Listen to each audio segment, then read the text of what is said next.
कसं काय Shirpurkar, welcome back to our new money blog. मित्रांनो, सकाळी सकाळी घेतला ब्लॉग एडिटिंगला आणि तो केला पोस्ट करून बाहेर आलो तर बघतो तर काय आपल्या रिक्षामध्ये गॅस भरायचं काम चालू होतं.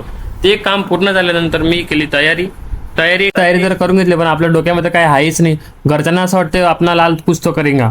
नंतर तुम्हाला सकाळी आपल्या घरी आली मुन्नीला म्हटलं तुम बदनाम नाही होती. ती म्हणे जांबा तुम्हाला सोड म्हणे पेपरमध्ये बोंब पाड. म्हटलं ठीक आहे चलेंगा. पेपरमध्ये बोंब पाडण्यासाठी मी घेतला आई वडिलांचा आशीर्वाद. घरचे भी म्हणाले भाऊ आपला आशीर्वाद घेऊन चालला, काही चांगला काम करेंगा. म्हणजे चांगला काम नहीं करेंगा ये पला नाका पूरा पेपर फाड़ के आएंगा. म्हणजे चलेंगा. चलो गाईस, उन्हातानाचं निघालोय आपला मूळचा नंगा नाच करण्यासाठी म्हणजे कॉलेजला जातो. त्याच्या आधी मित्राचा कॉल आला, भाऊ म्हणे तो आम्हाला का ब्लॉग मध्ये घेतलं नाही. म्हटलं भाऊ सबको लेंगे बराबर लेंगे. भाऊला भी ब्लॉग मध्ये ऍड करून घेतला. आता भाऊ ब्लॉग बघून मला कमेंट करेन भाऊ डिलीट कर, कारण की भाऊ आलाच तसा आहे. भाऊचं मुवमेंट कॅप्चर करत आपण निघालोय जंगसाठी निघाले, पण आपली लिस्टच लागलेली नाही. जो वर्ग होता त्या वर्गात बसलो, पण तिथे आपल्या नावांची लिस्टच नाही. तर सरांना सांगितलं, सरांनी लिस्ट लावली आणि आपण बसलो पेपरला.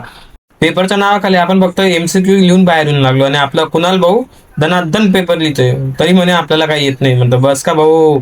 पेपर सुटल्यानंतर सिनियर सोबत बसलो, त्यांना म्हटलं पुढे जॉब करायचा की बिझनेस करायचा. भाऊ म्हणजे तू काही नको करू, तू फक्त व्लॉगिंग बनव. म्हणजे चलेंगा बॉस. आता तुमच्या शिरपूरचा व्लॉगर पुरा इंडियामध्ये फेमस होणार. तिकडनं निघालो आणि मी गेलो मित्राला घ्यायला. मित्र म्हणे भाऊ ब्लॉगिंग चालू आहे ना. म्हटलं भाऊ विषय का, शिरपूरचा ब्लॉगर आहे, ब्लॉगिंग तर चालू रहेगा ना मेरी जान. मैंने कॉल कर. म्हटलं चलेंगा बॉस. घरी आलो आणि पाठ टेकली, तेवढ्याच मित्राचा फोन, भाऊ म्हणे आपलं पेट्रोल संपलं, पेट्रोल घ्यायला आहे. म्हटलं आलोच. म्हटलं 200 स्पीडने पेट्रोल घ्यायला गेलो तर तिथे एक वेगळं कारण, भाऊ म्हणे बाटीमध्ये पेट्रोल भेटत नाही.